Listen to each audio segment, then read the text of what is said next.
조선의 궁궐은 밤이 되면 더 조용해진다. 나무 기둥과 기와 지붕이 바람을 받아내는 소리조차 누군가의 귀에만 들리도록 낮게 흘렀다. 그리고 그 조용함 속에서 조선은 가장 중요한 결정을 내리곤 했다. 우리는 흔히 조선을 기록의 나라라고 부른다. 실록이 남아있고 승정원이 적은 일기가 남아있고 의궤가 남아있고 상소문과 비변사의 문서가 남아있다. 그래서 우리는 조선의 권력이 문서 위에서만 움직였다고 믿는다. 왕이 말하면 글이 되고 글이 내려가면 나라가 움직였다고 생각한다. 하지만 역사는 늘 기록되지 않은 곳에서 가장 선명해진다. 조선의 권력에도 보이지 않는 통로가 있었다. 공식 조직이 아니라, 공식 문서가 아니라, 공식 절차가 아니라 말과 눈빛과 짧은 지시로 움직이는 통로였다. 사람들은 그것을 소문으로만 알고 있었다. 전하의 뜻이 내려왔다. 전하께서 그렇게 여기신다. 전교가 있었다. 구두로 명이 전해졌다. 그런데 그 문장들에는 공통점이 있다. 누가 전했는지, 누가 들었는지, 어떤 경로로 내려갔는지 이상하리만큼 비어있다는 점이다. 명령은 존재한다. 실행도 존재한다. 결과도 존재한다. 그런데 그 사이가 없다. 그 공백이 단 한 번이라면 실수일 수도 있다. 그러나 그 공백이 정치적으로 가장 예민한 순간마다 반복된다면 그것은 실수가 아니라 구조일 가능성이 크다. 그 구조의 중심에는 이름이 남지 않는 인물이 있었다.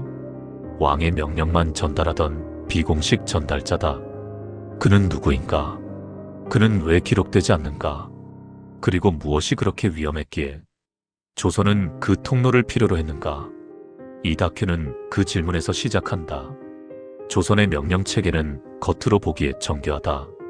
왕의 말은 승정원을 거치고 승정원의 문서가 내려가고 관청이 그 문서를 받아 집행한다. 집행 결과가 다시 보고되고 그 보고가 다시 기록된다. 그런데 정치가 깊어질수록 정교한 체계는 오히려 느리다. 거쳐야 할 단계가 많고 사람이 많고 책임이 남는다. 문서가 남는다. 문장이 남는다. 권력자들은 이 남는 것을 두려워한다. 오늘은 왕이지만 내일도 왕일지 확신할 수 없기 때문이다. 오늘은 권세를 쥔 대신이지만 정국이 바뀌면 반역자가 될 수 있기 때문이다.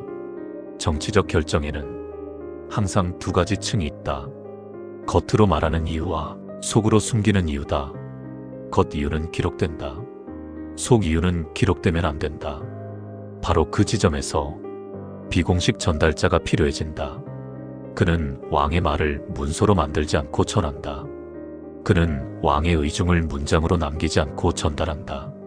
그리고 가장 중요한 것은 그 전달 자체가 기록되지 않아야 한다는 사실이다. 이 전달자는 대개 공식이 아니다. 그러나 공식보다 더 강한 순간이 있다. 왕의 의중이란 말이 그 자체로 칼이 되는 순간이다. 그 전달자는 어명을 낭독하지 않을 수도 있다. 봉인을 들고 다니지 않을 수도 있다. 직함이 명확하지 않을 수도 있다. 하지만 그가 전하는 말은 사람을 움직인다. 사람의 입을 닫게 한다. 사람의 발걸음을 바꾸게 한다. 그가 지나간 뒤 이상하게도 조정의 공기가 달라진다. 말이 줄어든다. 상소가 끊긴다. 회의가 짧아진다. 눈치가 시작된다.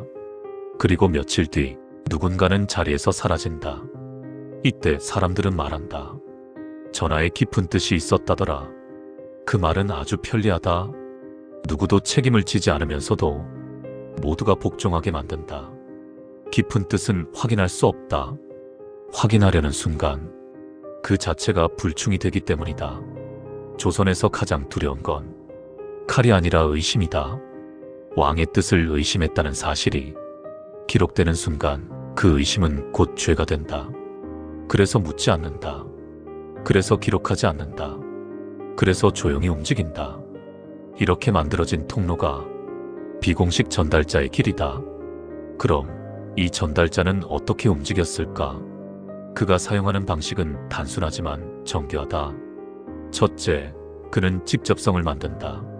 승정원, 대신, 관청을 거치지 않고 왕의 의중이 바로 상대에게 닿는 것처럼 보이게 한다. 권력의 거리감을 없애는 것이다. 거리감이 사라지면 사람은 더 빨리 복종한다. 둘째, 그는 모호함을 남긴다. 완전한 문장이 아니라 의중과 분위기로 전달한다. 문장이 명확하면 반박이 가능하다. 하지만 모호하면 모두가 스스로 검열한다. 이 정도면 전하 뜻이겠지. 이쯤에서 멈추는 게 안전하겠지. 그 검열이 곧 통치가 된다. 셋째, 그는 부인 가능성을 확보한다. 문서가 없으니 왕은 말하지 않았다고 할 수 있다. 대신은 들은 적 없다고 할 수 있다. 관청은 지시받은 대로 했다고 말한다. 모든 책임은 아래로 흐르고 명령의 근원은 안개 속에 남는다. 넷째, 그는 속도를 장악한다. 정치의 속도는 곧 권력이다. 회의를 기다리면 늦는다. 상소가 올라오면 늦는다. 의견이 모이면 늦는다. 그 늦음 사이에 반대가 자라난다. 비공식 전달자는 그 시간을 잘라낸다. 반대를 만들 시간 자체를 없애는 것이다. 이 구조는 왜 특히 위험한 시기에 강해지는가? 답은 단순하다. 위기 때는 기록이 곧 무기이기 때문이다. 예를 들어 숙청과 유배 같은 결정을 생각해보자. 공식적으로는 논의 결과라고 쓴다. 그러나 실제로는 누군가를 내치기 위해 증거를 만들고 여론을 만들고 정당화를 만든다. 그 과정이 기록되면 훗날 누군가의 칼이 된다. 오늘의 칼이 내일의 목에 돌아올 수 있다. 그래서 가장 잔인한 결정일수록 가장 조용하게 이루어진다. 가장 조용하게 이루어질수록 비공식 전달자는 더 중요해진다. 그는 명령을 전달하는 사람이지만 사실은 분리하는 사람이다. 왕과 책임을 분리한다. 결정과 기록을 분리한다. 행동과 근거를 분리한다. 그리고 그 분리가 완벽할수록 권력은 흔적 없이 작동한다. 이 전달자는 대체 어떤 사람일 가능성이 높은가? 조선의 구조를 생각하면 몇 가지 후보가 떠오른다. 궁중의 내관, 즉 내시, 왕의 생활 반경 안에 있는 사람이다. 문서와 달리 말로 움직이는 통로에 적합하다. 그러나 내시가 모든 곳을 관철할 정도로 강한가? 상황에 따라 가능하지만 항상 가능한 것은 아니다. 왕의 측근 신하, 승정원이나 홍문관 등 왕 가까이에서 일하는 인물. 그는 문서를 알고 전국을 알고 사람을 안다. 그러나 그가 움직이면 흔적이 남는다. 그 흔적을 지우려면 그 자체가 또 다른 위험이다. 왕실 주변의 사적 네트워크, 왕비의 집안, 외척 혹은 세손세자 주변. 그들은 공식 권력을 가지지 않더라도 말 한마디가 결정이 되는 순간이 있다. 그러나 이 구조는 왕의 명령과는 다른 성격을 가진다. 왕의 명령만 전달하는 순수한 통로와는 거리가 생긴다. 그렇다면 이 인물은 우리가 생각하는 한 사람이 아닐 가능성도 있다. 특정 개인이 아니라 특정 방식이다. 누군가가 그 역할을 맡고 상황에 따라 교체되며 그때그때 가장 안전한 사람이 통로가 되는 방식. 조선의 권력은 사람보다 구조에 강하다. 사람이 바뀌어도 구조는 살아남는다. 그래서 비공식 전달자는 그 사람이 누구냐만으로는 설명되지 않는다. 어떻게 가능한 구조였냐가 핵심이다. 이 지점에서 우리는 실록의 문장들을 다시 바라보게 된다. 전교가 있었다. 이 문장 하나로 사람이 유배를 가기도 한다. 상감의 뜻이라 전해졌다. 이 표현 하나로 정책이 바뀌기도 한다. 주어가 없는 문장, 그러나 힘이 있는 문장. 이것이 바로 비공식 전달이 남긴 흔적이다. 그 흔적은 마치 물속의 흐름처럼 보인다. 눈으로는 잘 보이지 않지만 물결이 한쪽으로 계속 밀린다면 그 아래에 흐름이 있다는 뜻이다. 정치의 흐름도 그렇다. 결과가 일정한 방향을 가진다면 그 아래에 통로가 있다는 뜻이다. 그리고 그 통로를 지키는 사람이 비공식 전달자다. 그가 가장 강해지는 순간은 왕이 공식 절차를 신뢰하지 않을 때다. 공식 절차는 의견을 만들고 의견은 반대를 낳는다. 반대는 갈등을 낳고 갈등은 책임을 남긴다. 왕은 때로 그 모든 비용을 지불하고 싶지 않다. 즉시 움직이고 싶다. 조용히 처리하고 싶다. 불필요한 증인을 만들고 싶지 않다. 그때 왕은 사람을 찾는다. 문서가 아니라 사람을, 말을 옮길 사람, 흔적을 남기지 않을 사람, 그러나 확실히 집행할 사람. 이 요구를 만족하는 유일한 존재가 비공식 전달자다. 그렇다면 이 구조는 누가 가장 두려워했을까? 정답은 의외로 왕의 반대 세력이 아니라 왕의 측근들이다. 비공식 전달자가 강해질수록 공식 권력자들의 영향력은 약해진다. 대신들이 결정의 주체가 아니라 결과의 책임자만 되기 때문이다. 공식 권력자는 결정을 해야 권력자다. 그런데 결정은 비공식 통로에서 내려오고 자신은 집행만 한다면 그 순간부터 그는 권력자가 아니라 도구가 된다. 그래서 비공식 전달자는 공식 권력자들로부터 경계의 대상이 된다. 하지만 동시에 그들은 비공식 전달자에게 의존한다. 왕의 뜻을 가장 빨리 알고 싶기 때문이다. 왕의 뜻을 아는 사람이 다음 권력을 잡기 때문이다. 여기서 권력은 더 미묘한 형태로 변한다. 왕의 뜻을 누가 더 빨리 아느냐가 정치의 중심이 된다. 즉, 국정이 아니라 소통의 통로 자체가 권력의 자리가 된다. 이때부터 조선의 정치는 정책보다 관계가 되고 원칙보다 눈치가 되며 기록보다 소문이 된다. 비공식 전달자 한 사람이 나라를 움직인다고 말하는 것은 과장일 수 있다.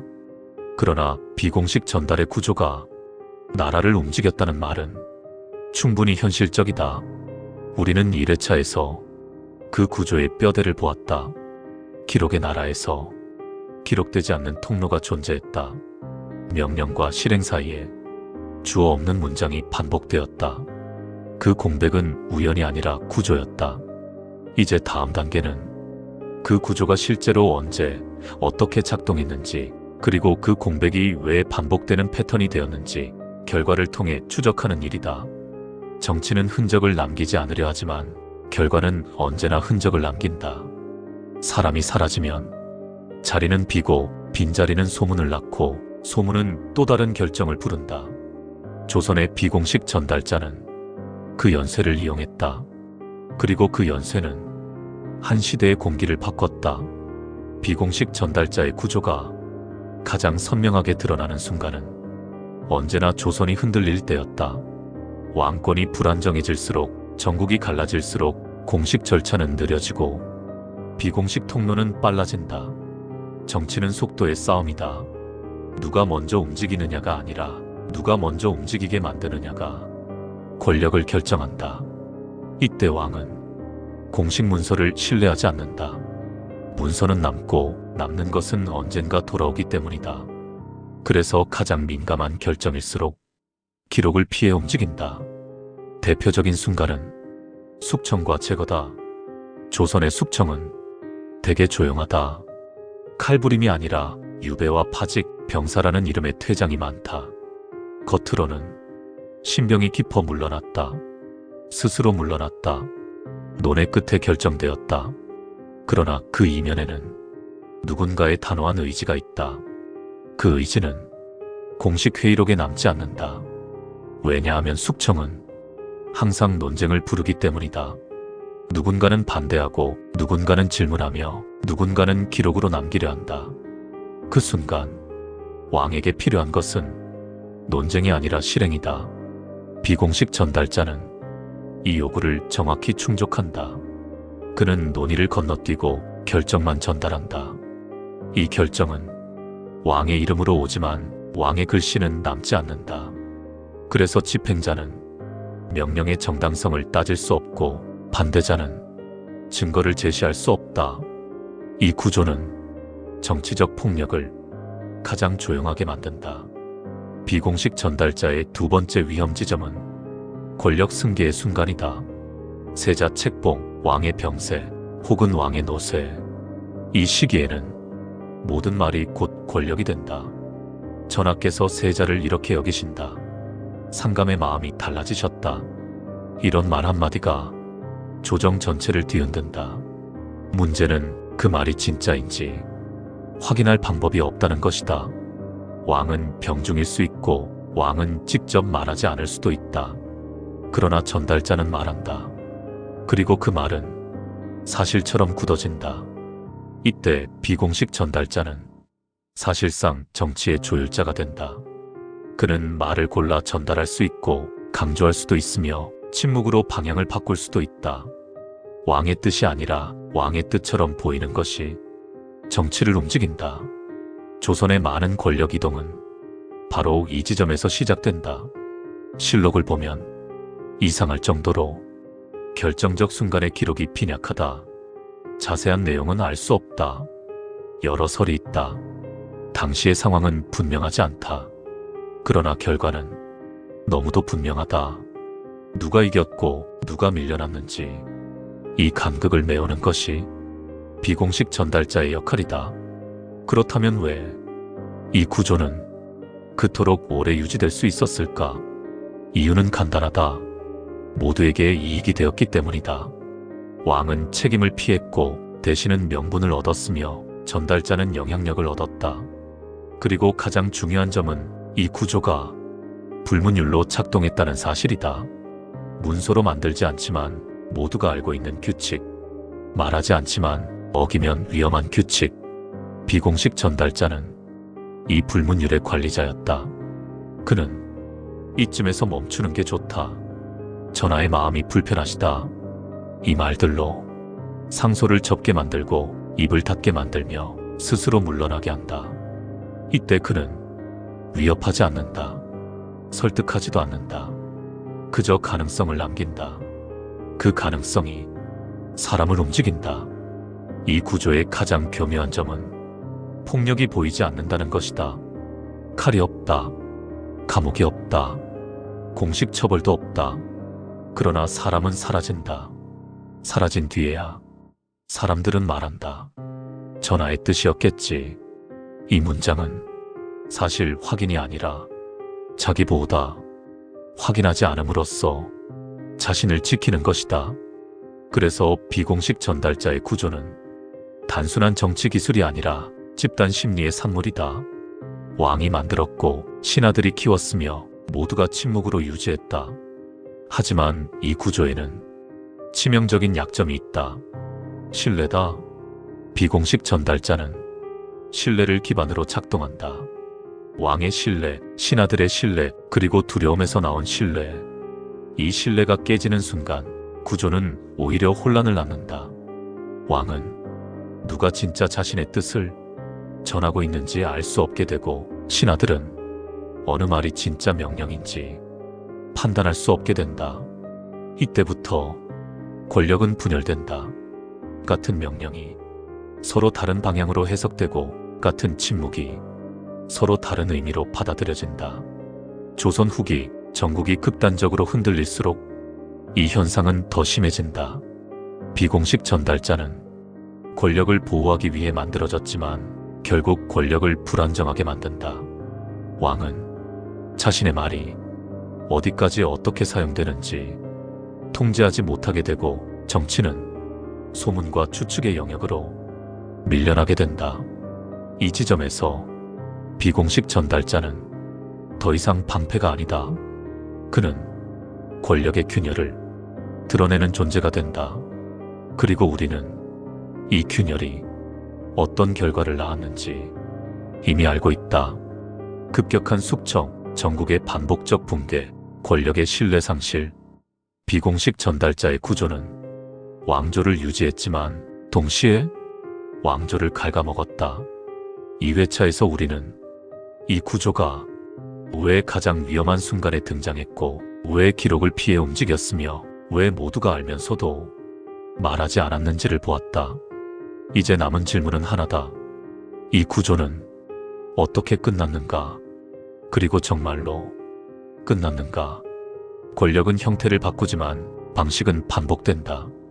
우리는 마지막으로 이 구조의 종착점을 살펴볼 필요가 있다.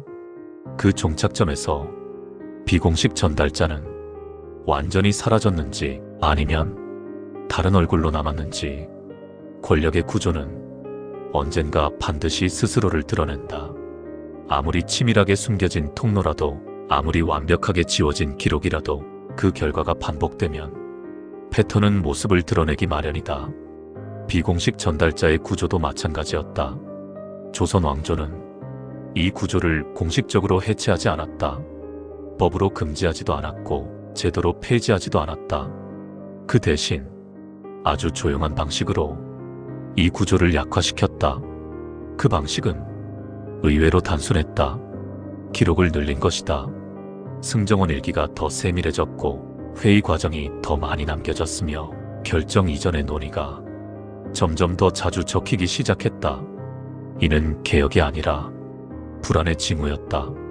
왕과 대신 모두 비공식 통로의 위험성을 이미 체감하고 있었기 때문이다. 왕은 알게 되었다. 자신의 말이 어디까지 어떻게 왜곡될 수 있는지. 대신들은 깨달았다. 왕의 뜻이라는 말이 얼마나 쉽게 무기가 되는지. 비공식 전달자는 왕을 보호했지만 동시에 왕을 고립시켰다.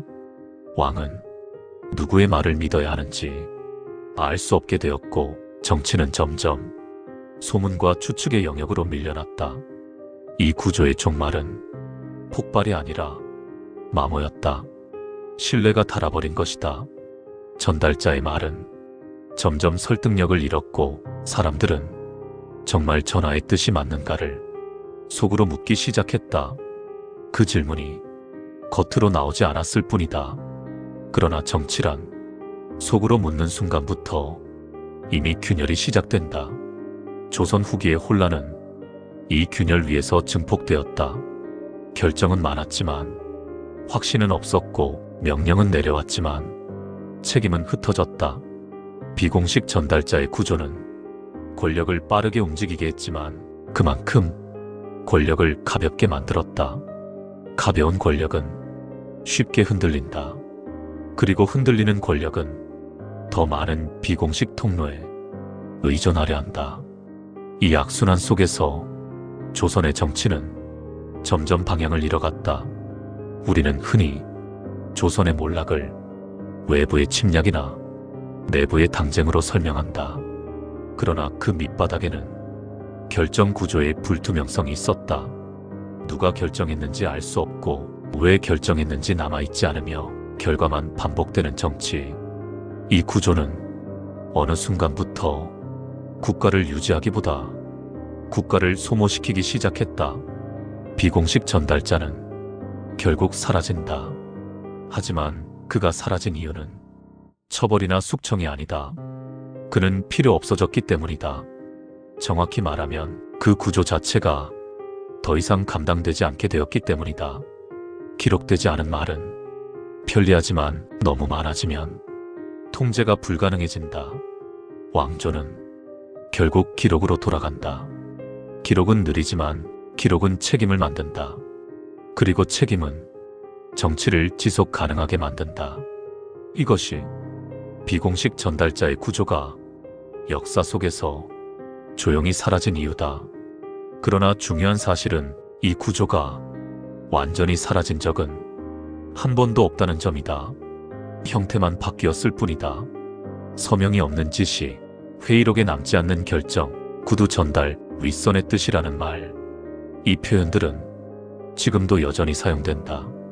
권력이 존재하는 곳에는 항상 기록을 피하고 싶은 순간이 있고 그 순간마다 비공식 전달의 통로는 다시 만들어진다. 그래서 이 이야기는 조선만의 미스터리가 아니다. 이것은 권력 그 자체의 습성에 관한 이야기다. 권력은 늘 책임을 피하려 하고 결정은 늘 빠르게 내려지고 싶어하며 그 사이에서 마른 사람을 통해 이동한다. 그 이동 경로가 투명할수록 정치가 안정되고 불투명할수록 정치는 흔들린다. 비공식 전달자는 그 불투명의 상징이다. 그는 보이지 않지만 결과로 존재한다. 그의 이름은 남지 않지만 그가 전한 말의 흔적은 역사에 남아있다. 우리가 이 구조를 지금 다시 들여다보는 이유는 과거를 비난하기 위함이 아니다. 현재를 이해하기 위해서다. 어떤 결정이 왜 그렇게 빨리 내려졌는지, 누가 책임을 지지 않았는지, 왜 설명이 남아있지 않은지, 그 질문의 답은 대개 기록밖에 있다. 역사는 기록된 사실만으로 완성되지 않는다. 기록되지 않은 구조를 이해할 때 우리는 비로소 역사를 현재로 끌어올 수 있다. 비공식 전달자는 사라졌지만 그가 만들었던 질문은 여전히 남아있다. 권력은 어디서 말해지고 어디서 결정되며 어디서 책임지는가? 이 질문을 던질 수 있을 때 우리는 더 이상 말해지지 않은 명령에 무력하지 않게 된다. 이것이 왕의 명령만 전달하던 비공식 전달자에 대한 마지막 이야기다. 실화 기반 미스터리 인물 100과 매일 공개. 구독, 좋아요, 알림 설정은 콘텐츠 제작에 큰 힘이 됩니다. 여러분의 분석, 해석, 추측을 댓글로 남겨주세요. 알고리즘이 좋아하는 건 참여 한 줄입니다. 여러분의 한마디가 다음 탐사의 출발점이 됩니다.